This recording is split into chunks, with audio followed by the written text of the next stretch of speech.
Le travail que j'ai fait sur le corps a été que le prolongement de quelque chose que j'avais commencé avant, sans avoir conscience de la portée que ça aurait. Mais en 93, j'ai changé mon nom. J'ai créé un anagramme en fait avec mon nom et mon prénom pour créer Lucky Aspira. Mais à l'époque sans savoir qu'il y aurait un prolongement physique à la chose.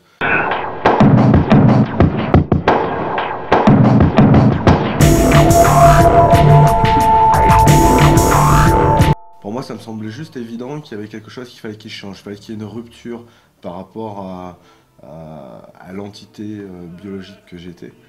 Il fallait qu'il y ait quelque chose qui se passe. Je ne pouvais pas rester ce que j'étais. J'étais un autre en devenir. Donc j'aimais bien le principe surréaliste de l'anagramme parce que on reste quand même fait des mêmes pièces, mais on peut transformer. Et j'aimais bien, j'étais très inspiré par les surréalistes, par beaucoup de mouvements artistiques antérieurs. Bah, j'ai créé deux concepts. Ouais, en fait, à un moment, il a fallu définir un peu les choses. Quand j'ai commencé à travailler sur le corps, ma démarche s'inscrivait dans une espèce de prospective très inspirée de la science-fiction, des comics books, tout ça. Et quand on me faisait des interviews, il y avait toujours quelque chose qui allait pas. C'était où on me classait dans les cyberpunk, ce qui me flatte quelque part, mais qui correspond pas complètement à ma démarche.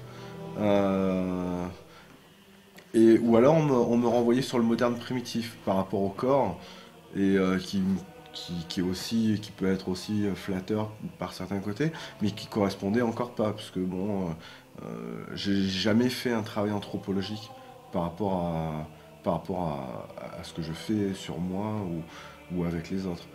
Euh, donc à un moment, il a fallu définir un peu tout ça. Et puis aussi le côté moderne primitif, tout ça, ça renvoie toujours à des gens qui ont des modifications corporelles. Alors que moi, ce qui m'intéresse, c'est plus un mouvement de gens qui ont une réflexion autour de ça.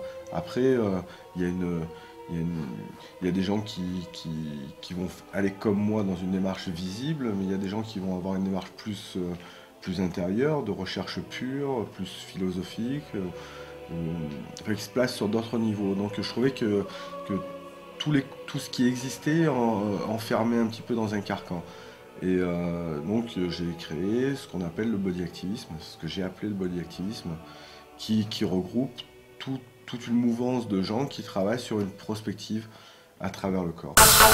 Tout ce qu'on fait sur le corps, c'est un peu euh, transformer notre biologie. C'est un peu comme mettre les mains dans une machine et aller la trifouiller. Donc c'est vrai que le corps est quand même un élément fortement symbolique. Automatiquement, dès que tu t'attaques, si tu t'attaques au corps, on va te faire de suite référence à la maternité, au fait que tu es né d'une certaine façon, et pourquoi remettre en cause ce qui est censé être parfait, à la nature, pourquoi remettre en cause ce que la nature a fait comme il faut, ou à Dieu, pourquoi remettre en cause ce qui est à l'image de Dieu. Donc que tu veuilles ou non faire quelque chose de contestataire, à partir du moment où tu touches ton corps et que tu transformes ou une de ces trois choses, ou toutes ces trois choses.